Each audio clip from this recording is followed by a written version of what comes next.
I challenge every major institution in this city, hospitals, insurers, corporations, and universities who claim to be committed to health equity. Put your money where your mission is. You profit billions from this city.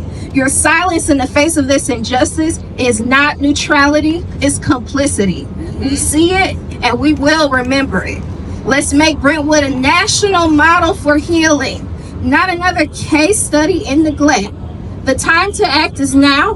We need investment, we need action, and we need accountability. So when my family moved here to Jacksonville when I was in the 3rd grade, I attended Mary McLeod Bethune, which was built on toxic ash from an old city incinerator. Right. My younger brother went to Head Start near McCoy's Creek, also near a contaminated Superfund site filled with lead and arsenic. You said that out of the 36, there were only a few of them that actually met the criteria. Some of which, however, they were either contaminated, soil contamination, which would have cost millions of dollars to my understanding for remediation. I do remember some properties over in Talleyrand area. These weren't isolated mistakes. This environmental racism and injustice isn't unique to Jacksonville. Study after study has found that Black Americans are more likely to live near facilities that produce hazardous waste, especially those in low-income neighborhoods.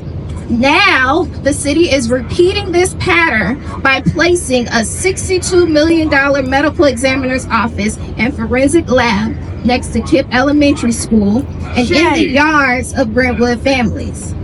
The city has not even had the decency to conduct a full health and environmental impact assessment before proposing or building on this land.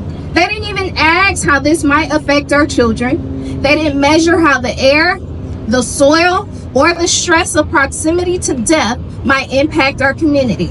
They just moved forward and are now defending a project built on ignorance, secrecy rather than transparency and science. And we cannot afford and will not stand for a build now, act later planning when people's health and livelihood is at stake. Community wellness centers reduce ER visits by 20% and return $4 to $6 for every $1 that is invested. They prevent illness, empower families, and grow local economies. This is a smarter and safer investment. We're not anti-progress, we're pro-community.